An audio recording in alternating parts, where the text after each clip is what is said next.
be ready to go live now over here. Perfect. What's going on, winners? It's your boy Loso 2.0. And today we will be talking about Matthew chapter 2. And on Matthew chapter 2, we will be talking about some of the leadership skills that you will be able to achieve through lessons that you learned from Matthew chapter 2. And just to talk about a few of them, we have vision, we have discernment, we have adaptability, and we have protection of purpose that we'll be talking about here in Matthew 2.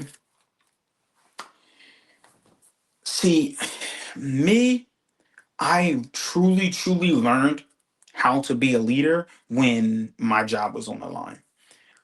When I first got into, well, the leadership role, not when I first got into it, but maybe when I was like a year in, I still did not have any idea of what to do. I did not know how to lead a team, truly lead a team, how to be omnipotent. Omnipotent is similar to God in a way. So God is omnipotent. He's everywhere, but he's nowhere at the same time. So I had to be in multiple places at once. I also did not know how to learn when to be a little bit more micromanaging and when to also just take a step back and then allow yourself to be more fluent or be able to help more people or allow them to kind of have that innovation and that creativity to do what they want. I never knew how to do that. But when I felt as though my job was on the line, when previous leaders was telling me that my job was on the line, that's when I truly learned how to get into my bag and start to learn how to become a true leader. And it's not easy. It's not easy. If it was easy, everyone would do it. But it is simple. And throughout Matthew chapter 2 is actually where I learned a little bit about how simple or the simplicity of it is, right? So during this chapter 2, Matthew chapter 2, you're going to learn again how to adapt, how to discern, how to have that vision, and how to protect yourself through all costs. So, first, we're going to start off with the first thing. Wise leaders, they follow the right vision. Now, what do I mean by this? See, the wise men in the Bible in Matthew chapter 2, the wise men, they followed the star. There was that star that they was following. And when they followed the star, this was them seeking greater purpose rather than immediate reward. I want you to sit back and unpack this for a little bit. They were seeking that vision that they seen down the line rather than immediate reward. I'm gonna tell you a little bit of story about this. See, I when I first I used to work at a different type of company. It was a larger company. It was actually the largest company of this set retailer in the entire country. I mean, they had more locations than they had corporate locations of this set company. And at this company, I decided to leave it because I did not agree with the culture that I was feeling during this company. I did not agree with the culture. So since I left the culture and I went to a place that had better culture,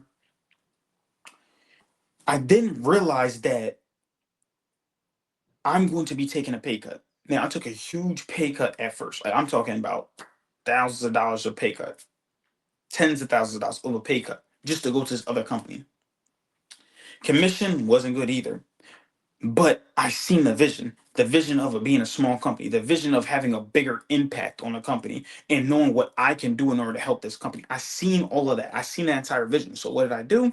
I then went and I joined this smaller company. So when I joined this said company, there was a pay cut for an entire year where I was actually struggling a little bit.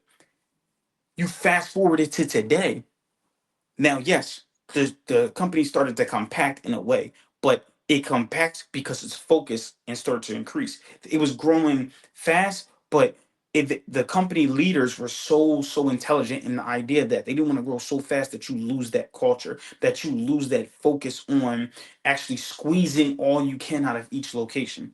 Instead, they wanted to learn how to squeeze all they can out of the smaller amount of locations they have before they can expand and then continue to grow the business.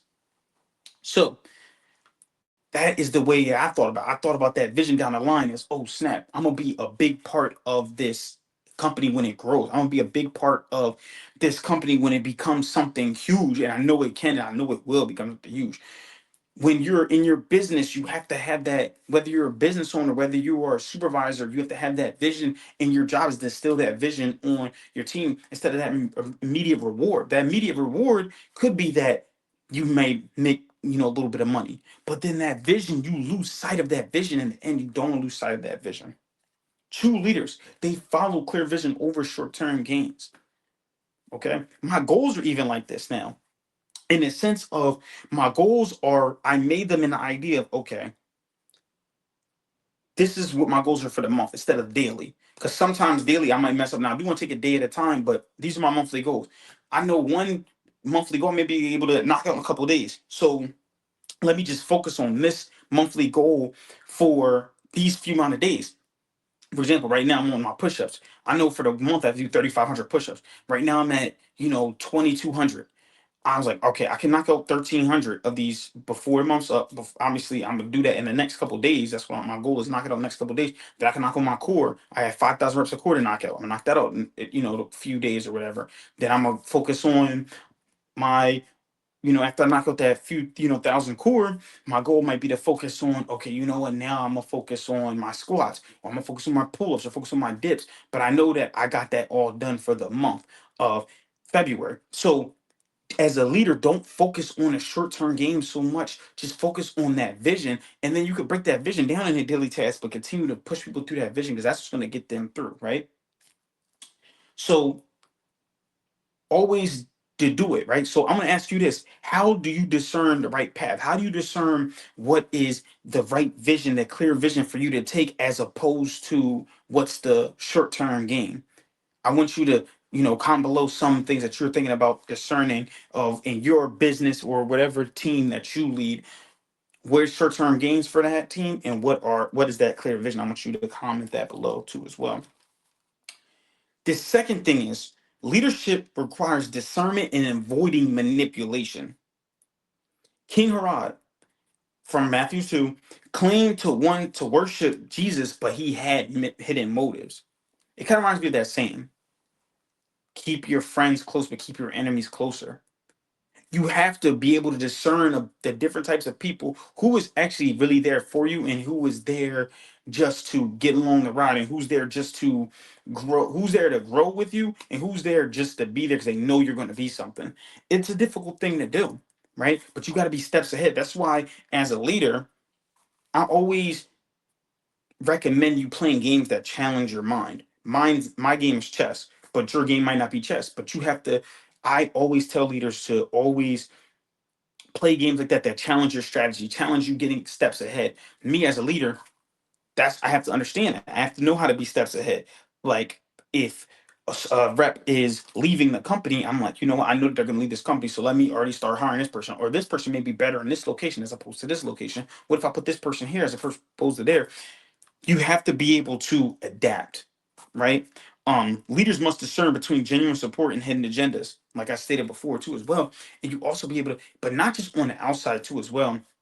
See, a lot of times, and this is with anything, you're really not battling against anybody else. You are battling against your own self, your own team. How can you beat yourself? Now, what do I mean by that? There's going to be people in your internal that are actually have hidden motives. They're not really there for the vision. They just kind of going along for the ride. Oh my gosh. There was this leader that I had to actually let go prior to. This person looked like they were having the greatest intentions ever. They were probably one of the best people that I ever had work for me, as opposed to their energy, as opposed to doing what you told them to do. But then they just couldn't get the job done because there was maybe not a point in their life where they can actually complete the job that you need to get done. So I had to let them go. Sometimes you're gonna have to let people go. Sometimes you gotta discern, like I said, and even if it is genuine support, it may be genuine support, but they may not be able to be that person for that job. Or they may not be that person that's in that mental space in order to get what you need them to get done. You have to be the deciding factor of that as the leader. You got to be able to discern through these different things. And that's what Matthew 2 is telling us with King Herod. He had other motives. His motives were different from just worshiping Jesus. No matter how much he spat, I want to worship Jesus, I want to worship Jesus, I want to worship Jesus. And to me, that also in my line of business has to do with figuring out who are those people who are the BSers.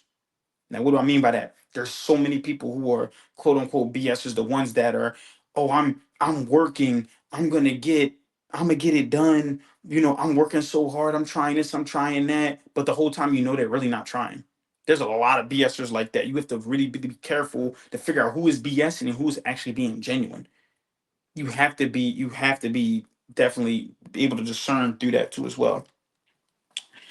Another point, right, is adaptability. That's the third point, is adaptability, right?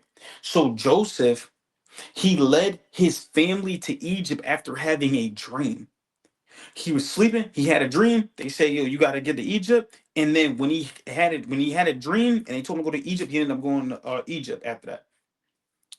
I appreciate you. I appreciate you, Deshaun. But he just had to get up and adapt to that. As a leader, you have to have that adaptability. In basketball, they call it your pivot foot. Your pivot foot is the foot that you pick. When you land on 2 feet, you can decide which one's your pivot foot. And that foot stays grounded, but you can move on the other foot as much as you want.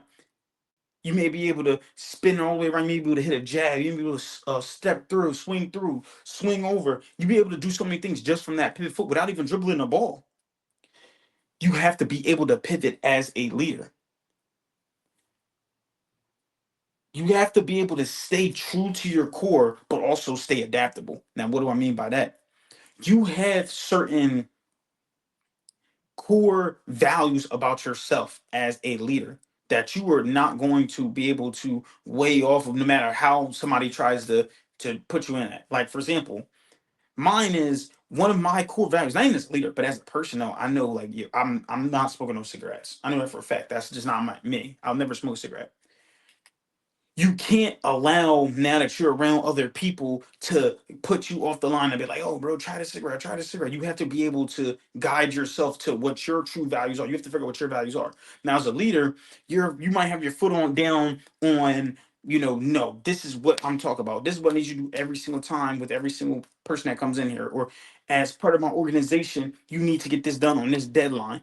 Don't try to waver your values over the fact of what else is someone else is saying. Oh, that's not good values. That's not how you get it done. No, you may be able to listen to what they're saying, but try to discern what they're saying, how they're saying it.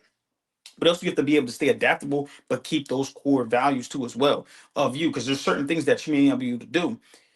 Someone said, one of my leaders in at one of my locations literally was talking about the idea that, yo, I just want to touch a mill. I'm gonna touch a mill. I don't care how I get it done. I'm like, well, let's not say that, because you do care how it's get done. If I tell you to be a prostitute for $1 million, you're not gonna do it.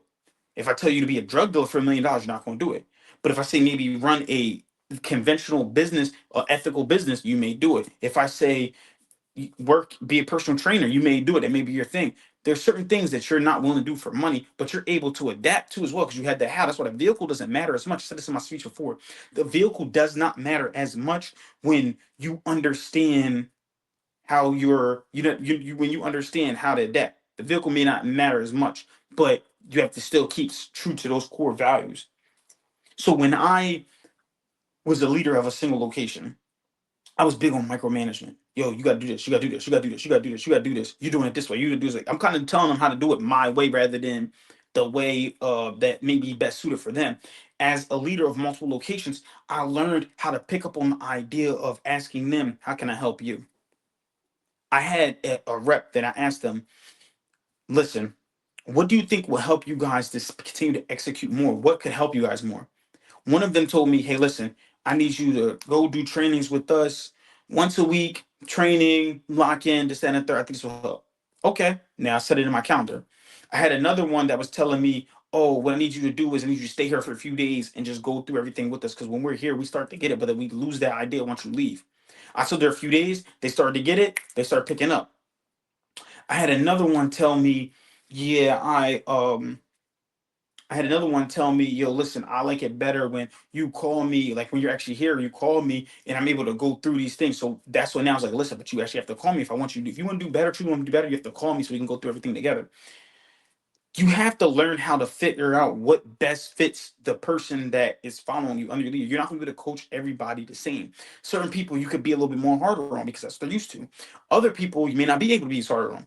Other people may want that freedom, even though they can't do it, but you can twist it around some way to do it. Now, eventually, at the end of the day, you have a job to get done. You have a mission that you have to complete, but there's different ways to adapt to that mission or adapt to that job based off of the person that you're working with, right? So instead of micromanagement, learn how what best coaching way best suits the person that you're trying to help, or the person that's in your organization, the person that's in your business, the person that's in your zone, your market. Try to figure out that to them what's tailored better to them to help them do better.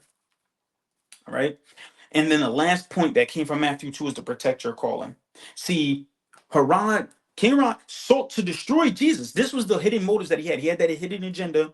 You know, he kept saying, claiming he wanted to worship Jesus, wanted to worship Jesus. But at the end of the day, in the back of his head, he really wanted to destroy Jesus, right?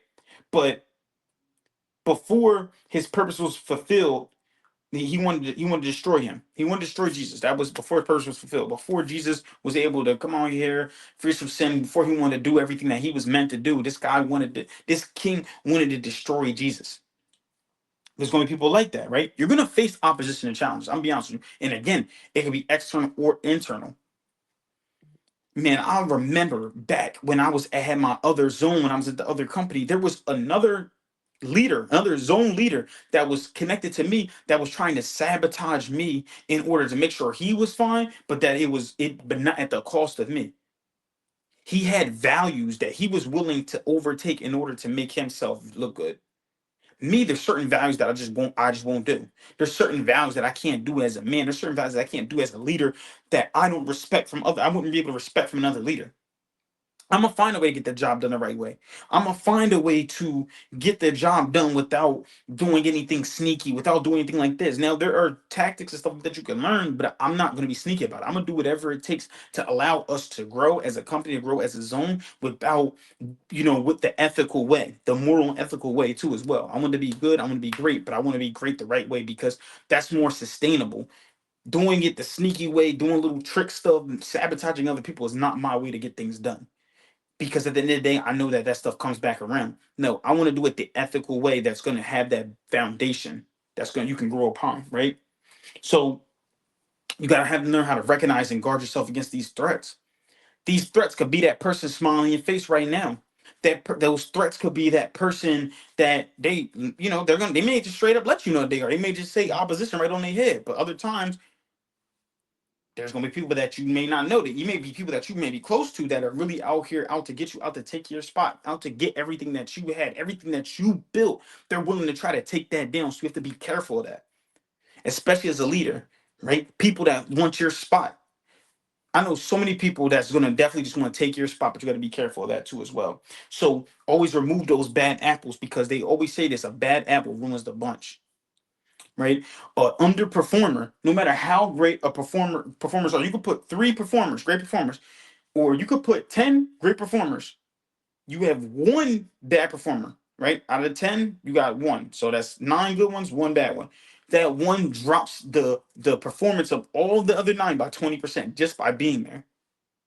But it works in the other way too. Those performers are pulling that other one up. So that's why you have to be careful about having bad apples. And one bad apple can really ruin the bunch, and that's not what you want to as a leader. So, do you remember what we went through when it came down to Matthew 2? Comment below what your favorite part was as I go through it. One, wise leaders follow through the right vision. You worry about that clear vision over short-term gains. Two, leaders leadership requires discernment and avoiding manipulation. Be able to figure out who's there for you and who's not there for you. Three, great leaders are able to adapt. They have that adaptability where they're able to pivot on their foot to see, or pivot to see without losing their core values. And four, great leaders protect their calling. They remove those bad apples from the bunch, or they do whatever they need to do, right? For externally or internally. That's what I'll have for you guys today, man. If you want to join my coaching program, you can always DM me coach, or DM me leader. I'll be able to reach out to you guys about doing that stuff. Again, I want you guys to keep killing the day. Thank you for tuning in. Winners win, losers lose, and you pray for success like this. 2.0 out.